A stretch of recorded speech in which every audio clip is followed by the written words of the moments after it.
अहमद अहमद, दरवाजा खोल लो, दरवाजा खोल लो, उल्टी क्यों लगा रहे हो? दरवाजा खोल के बैठे हैं।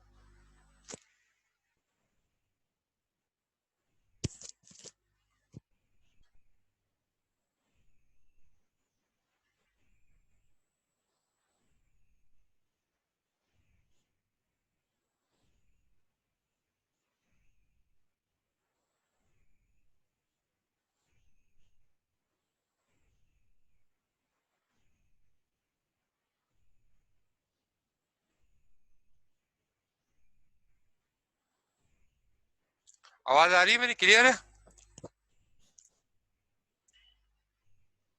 यस सर, क्लियर है।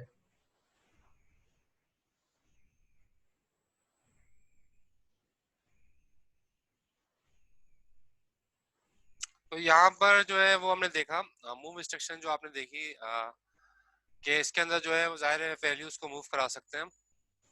और जो है वो इसके अंदर जो अलाउ नहीं है वो दो वेरिएबल है, किसी एक इंस्ट्रक्शन में अलाउ नहीं होते, तो मूव में भी अलाउ नहीं है। बाकी कोई भी कॉम्बिनेशन आप रख सकते हो, रजिस्टर वेरिएबल के साथ कॉम्बिनेशन ओके है, दोनों रजिस्टर हो ऑपरेंड जैसे यहाँ दिखाया गया, दोनों ऑपरेंड रजिस्टर हो ये भी ओके है, एक रजिस्टर हो एक एक कांस्टेंट हो ये भी ओके है। दो कांस्टेंट तो यूज नहीं कर सकते, जाहिर है ये चीज तो आप नहीं कर सकते ना। मूव 4,5 ये इंस्ट्रक्शन वैलिड है क्या? 4,5 ये तो इनवैलिड हो गई ना। 5 4 में कैसे मूव होगा, ये दोनों दोनों नंबर है, तो ये भी अलाउ नहीं है। तो जाहिर है दो दो नंबर आप नहीं यूज कर सकते, यहाँ पर लिखा हुआ नहीं है। ठीक है, तो यहाँ पर जो अलाउड पैरामीटर्स हैं वही यहाँ पर जो है वो शो किए गए।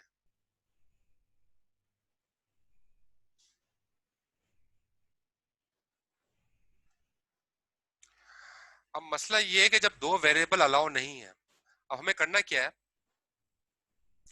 अब हमारे पास टास्क ये है कि मेमोरी टू मेमोरी, क्या मतलब एक वेरिएबल से दूसरे वेरिएबल के अंदर वैल्यू मूव करानी है।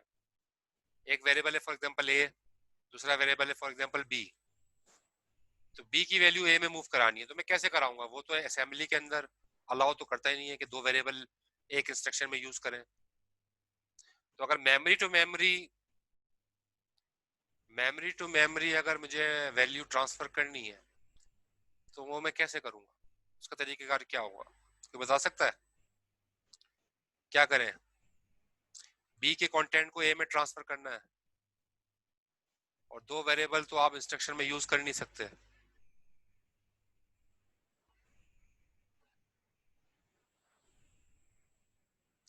तो ये कैसे अचीव करेंगे हम इस चीज को? सर कोई स्वैपिंग करनी आइडिया है। है? सर एक दफा प्लीज दोबारा इसको एक्सप्लेन कर दें कि इसमें करना क्या है एग्जैक्टली। क्या कह रहे हैं? एक मिनट। एक दफा जी, एक दफा प्लीज एक्सप्लेन कर दें इसमें करना क्या है दोबारा। मैं ये कह रहा हूँ कि ए और बी, बी ए भी वेरिएबल है बी भी वेरिएबल है, बी के जी कंटेंट को मैंने ए में मूव कराना है, तो ये क्या कैसे हम करेंगे? क्योंकि असेंबली के अंदर एक इंस्ट्रक्शन के अंदर दो वेरिएबल यूज नहीं कर सकते, एक इंस्ट्रक्शन के सर अंदर एक दो और वेरिएबल ले लेंगे। तो फिर तीन हो जाएंगे, तो तीन तीन दो, हो जाएंगे उससे मैंने वेरिएबल दो यूज बढ़ेंगे नहीं कर लेकिन सकते सॉल्व तो नहीं तीन होगा। कैसे करेंगे? एक इंस्ट्रक्शन में दो वेरिएबल यूज नहीं हो सकते हम, लेकिन मुझे सर ये काम लैब कराना है, कैसे करेंगे? सर लैब में ऐसे सिमिलर टास्क करा है लेकिन सर उसमें वेरिएबल और हमने वो क्या यूज करा था मुझे सर वो वो याद नहीं। एक जी सर। वेरिएबल को पहले रजिस्टर में करेंगे फिर उसको दूसरे वेरिएबल में करेंगे। हाँ बिल्कुल सही ये जवाब सर दिया, इससे ये हो सकता है ऐसा ही दिया। हाँ मूव मूव ई एक्स करके जैन करा था शायद वही वाली लैब की हाँ है ना। मूव ये ई एक्स बिल्कुल करके। सही जवाब दिया इन्होंने कि डायरेक्ट तो नहीं होगा लेकिन इनडायरेक्ट हो जाएगा। यानी कि किसी वेरिएबल के कंटेंट को आप बी के कंटेंट को रजिस्टर में ट्रांसफर कराओ और रजिस्टर को फिर आप ए में करा दो, तो इस यस तरह सर। से आप एक इंस्ट्रक्शन के अंदर दो वेरिएबल भी नहीं आएंगे और वैल्यू मूव हो जाएगी। तो डायरेक्ट वे में नहीं होगा लेकिन इनडायरेक्ट वे में काम हो जाएगा। और वही का बात जो है नीचे दिखाई गई है, डॉट डेटा। डॉट डेटा में आपने दो वेरिएबल डिक्लेयर किए, वेरिएबल 1 और वेरिएबल 2। वेरिएबल 1 भी वर्ड टाइप का है, वेरिएबल 2 भी वर्ड टाइप का है, और दोनों अनइनिशियलाइज्ड है, रन टाइम पे इनकी वैल्यू इनिशियलाइज होगी। अच्छा नीचे डॉट कोड पे जाए, डॉट कोड पे जाके आपने लिखा मूव ए एक्स कॉमा वेरिएबल 1, तो वेरिएबल 1 की वैल्यू कहाँ चली गई? ए एक्स में। फिर लिखा नीचे मूव वेरिएबल 2 कॉमा ए एक्स, तो अब इस ए एक्स में जो कि वेरिएबल 1 की वैल्यू पड़ी है आपने मूव कराई थी, अब वो आपने मूव करा दी वेरिएबल 2। तो इस तरीके से इनडायरेक्टली आपने वेरिएबल 1 की कंटेंट्स को वेरिएबल 2 के अंदर मूव करा दिया। ये अगर आप करते मूव वेरिएबल 1 कॉमा वेरिएबल 2, ये अगर आप लोग करते तो ये इनवैलिड इंस्ट्रक्शन होती कि दो वेरिएबल्स एक इंस्ट्रक्शन में नहीं आ सकते, असेंबली अलाउ नहीं करती। ये पूरी असेंबली में है, सिर्फ मूव के साथ नहीं है, हर इंस्ट्रक्शन के अंदर ये बात है कि दो वेरिएबल कहीं भी नहीं आए। अच्छा, लोग पेपर के अंदर ये करते हैं, गलती हो, दो वेरिएबल यूज करते हैं, वो मास्क करते हैं उनके। मैं कहता हूँ ये प्रोग्राम बना के दो, वो एक एक इंस्ट्रक्शन में दो दो तीन तीन वेरिएबल उसके अंदर रखते हैं और वो जाहिर है मास्क करते हैं उनके। ऐसा असेंबली अलाउ नहीं करती, तो आपका कोड इनवैलिड हो जाएगा अगर आप इस तरीके से करोगे।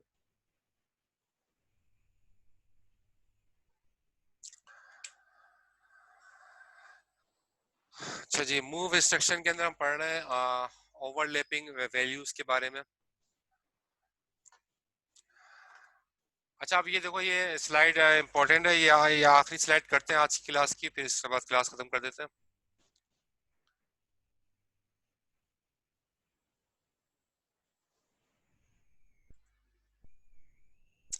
अब ये कोड लिखा है, इस कोड को समझते हैं, और इस कोड के अंदर आपको काफी चीजें क्लियर हो जाएंगी रजिस्टर से मुतालिक। डॉट डेटा से स्टार्ट हो रहा है, वेरिएबल डिक्लेयर हो रहे हैं, एक वेरिएबल बनाया 1 बाइट के नाम से, ये बाइट टाइप का वेरिएबल है, इसके अंदर आपने रखवा दिया 78 हेक्सा का, रेडिक्स बता रहा है हेक्सा वैल्यू है, 78 हेक्सा का रखवा दिया आपने वेरिएबल 1 बाइट में। एक और वेरिएबल बनाया 1 वर्ड के नाम से, ये वेरिएबल वर्ड टाइप का है, यानी कि 2 बाइट रिजर्व करेगा, और इसके अंदर आपने रखवा दिया 1 2 3 4।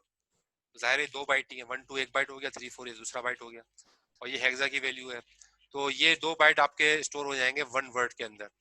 फिर तीसरा आपने वेरिएबल बनाया 1 डी वर्ड के नाम से, डी वर्ड का मतलब 4 बाइट, और जाहिर है 4 बाइट ही है, 1 2 3 4 हेक्सा की वैल्यूज है, 4 बाइट ही हैं, और ये आपने रखवा दिया 1 वर्ड के वेरिएबल में। तो 3 वेरिएबल्स यहाँ डिफाइन हुए हैं, डिक्लेयर हुए हैं, और एक बाइट है, बाइट टाइप का, एक वर्ड टाइप का है, और एक डी वर्ड टाइप का है। 3 वेरिएबल्स डिक्लेयर कर दिए, एक में 7 8 रखवा है, एक में 1 2 3 4 रखवा है, एक में 1 2 3 4 5 6 7 8 रखवा है। आवाज मेरी नहीं आ रही क्या? ये लोग का मैसेज आया, आवाज नहीं आ रही। सर क्लियर है आवाज? आवाज क्लियर है, कहीं इशू आ जाता है किसी के साथ तो बिल्कुल देख ले क्लियर है अपडेट। जी सर क्लियर है आवाज? ठीक है। तो ये आपको ये तो शुरू वाला पोर्शन तो समझ में आ गया आपको डॉट डेटा क्या होता है। अच्छा, आप डॉट कोड पे आते हैं, डॉट कोड पे जाके आप देखो क्या लिखा हुआ है, मूव EAX कॉमा 0, 0 को मूव करा रहे हैं, कहां पर मूव करा रहे हैं? EAX में। तो EAX आपको पता है 32 बिट का रजिस्टर होता है, 4 बाइट पे मुश्तमिल होता है 32 बिट का रजिस्टर। तो EAX के अंदर क्या आ जाएगा, वो जो 8 जो डिजिट्स हैं 32 बिट, यानी कि ये एक ज़ाहिर 4 लेता है, तो ये आपके जो है 8 बिट जो है, ये 8 डिजिट जो है हेक्सा के, वो सारे के सारे क्या हो जाएंगे, 0 हो जाएंगे जब आप करोगे मूव EAX कॉमा 0। फिर आपने लिखा move AL comma 1 byte, 1 byte आपका वेरिएबल है जो आपने ऊपर बनाया था, ये 1 बाइट, इसके अंदर क्या रखा हुआ था 1 बाइट में 78, या आपने ऊपर जब डिक्लेयर करके इसमें वैल्यू इनिशियलाइज कराई थी 78, तो ये 78 वैल्यू 1 बाइट के अंदर रखी हुई है, ये कहाँ मूव हो रही है, ये मूव हो रही है AL के अंदर। तो AL में, AL आपको पता है 1 बाइट का रजिस्टर है, और ये ऊपर वाली चीज भी 1 बाइट पर ही है, ठीक है, ये भी डेटा टाइप इसकी बाइट ही है, इसमें एक बाइट ही रखा हुआ है 78, तो 78 मूव हो जाएगा AL में। अब AL आपको पता है, AL जो है वो लीस्ट सिग्निफिकेंट बाइट होता है EX का, EX का सबसे पहला वाला बाइट होता है AL, पहले बता चुका हूँ। तो AL के अंदर जो लीस्ट सिग्निफिकेंट बाइट है 78, वो यहाँ आ जाएगा, क्योंकि शुरू में तो सब 0 कर दिए थे आपने EX में। AL जो एक्चुअली EX का पार्ट ही होता है, तो EX के अंदर जो AL का पोर्शन था, वो जो शुरू का पोर्शन था लीस्ट सिग्निफिकेंट बाइट, यहाँ पर वो 78 आ जाएगा। सेकंड लाइन के अंदर जो आपने काम किया है, 1 बाइट मूव कराया AL के अंदर, तो 1 बाइट 78 जो है, 1 बाइट में 78 है, तो 178 मूव हो जाएगा AL में। जो EX का जो AL का पोर्शन है वो आपको 78 ही दिखा रहा है।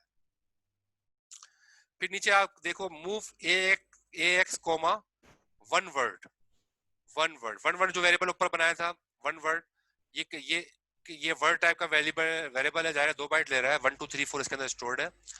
तो ये वन वर्ड जो है आप कहाँ मूव करा रहे हो, AX के अंदर। AX भी 2 बाइट का होता है, ये आपको पता है रजिस्टर, AX भी 2 बाइट का होता है, और AX is the part of EAX।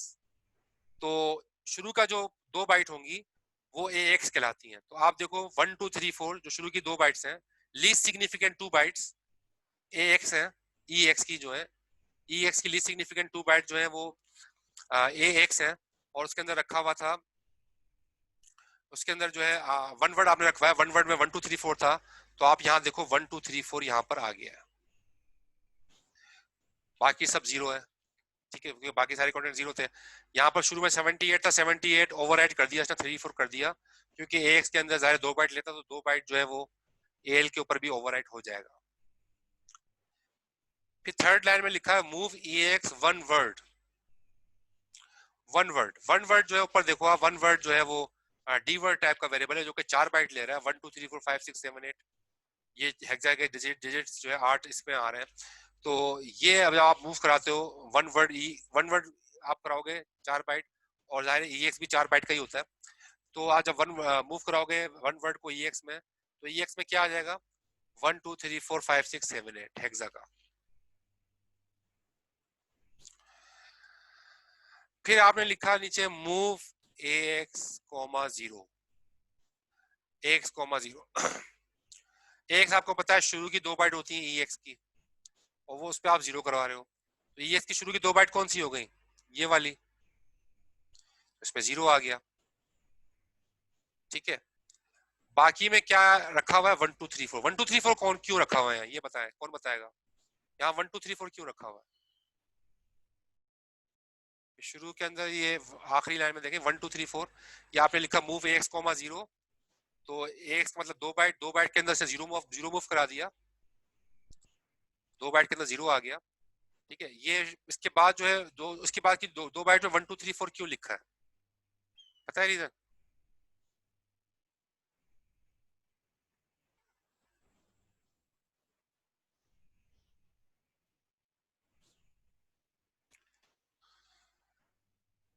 1 2 3 4 शुरू की बाइट में इसलिए रखा है क्योंकि ऊपर ऊपर वो क्या रखवाया था EX में, 1 2 3 4 5 6 7 8 रखवाया था ना, तो EX में मौजूद है 1 2 3 4 5 6 7 8।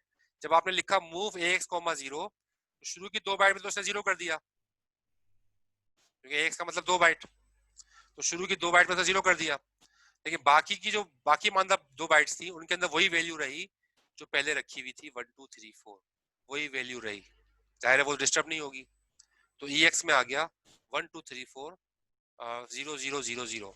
ये स्लाइड बताएं क्लियर है, कोई क्वेश्चन तो नहीं है, इंपॉर्टेंट स्लाइड है बहुत।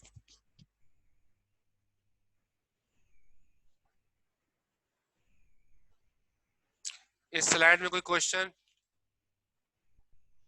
क्लियर है, सफिया मैसेज आया, और कोई क्वेश्चन हो तो कर लीजिए अगर किसी को क्लियर नहीं है।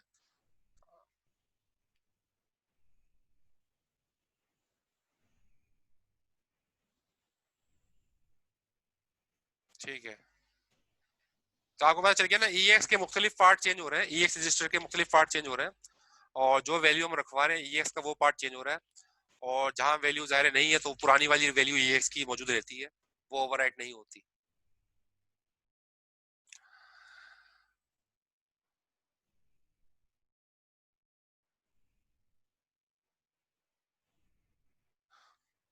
तो खैर रिपीट हम नहीं कर रहे हैं, ये जाहिर बड़ी स्लाइड थी, आप इसकी रिकॉर्डिंग सुन लीजिएगा।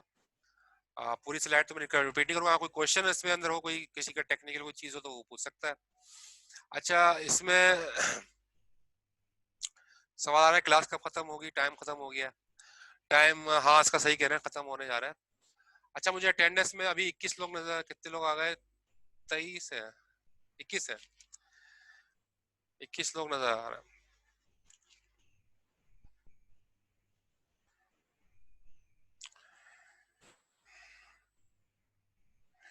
ठीक है, आप चैट पे जाके अपना नेम आईडी लिख दीजिए, चैट पे जाके नेम आईडी लिख दें।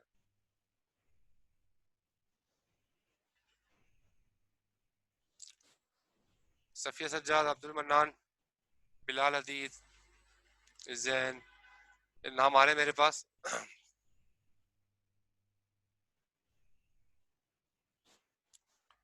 22 लोग नजर आ रहे हैं मुझे, 22।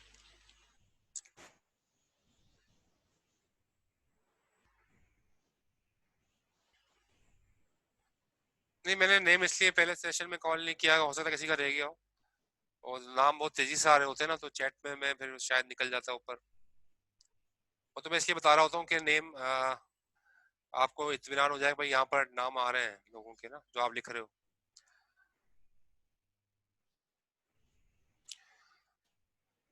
सबने लिख दिया चैट पे?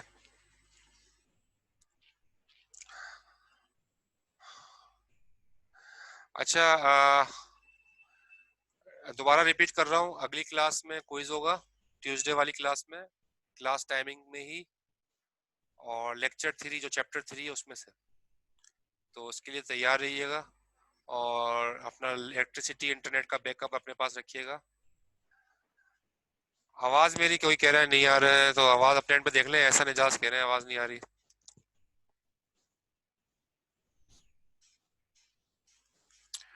तो अपने एंड के ऊपर जो है वो आ, आपकी आवाज मुझे नहीं आ रही, ऐसा ना आपकी आवाज मुझे नहीं आ रही, मेरी आवाज तो आ रही है आपकी, आप सबको मेरी, आपकी आवाज ऐसा मुझे नहीं आ रही। अच्छा, आप जो है नेट का इशू जो है देख लीजिएगा अगली क्लास में, नेट और इंटरनेट और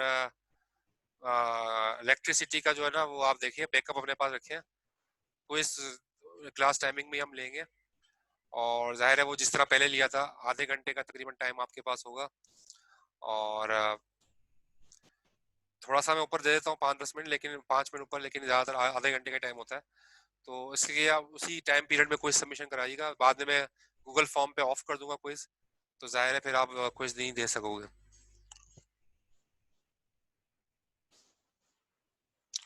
लाइट ने तंग कर रखा है, लाइट ने तो जाहिर है सबको तंग किया हुआ है, लेकिन क्या करें, अब चल रहा है चीज़ें, मैनेज तो हमें करनी पड़ेंगी। लाइट से हम कुछ अपने पास सोल्यूशन रखें लाइट के लिए, क्लास के एंड खास तौर पे क्लास के लिए।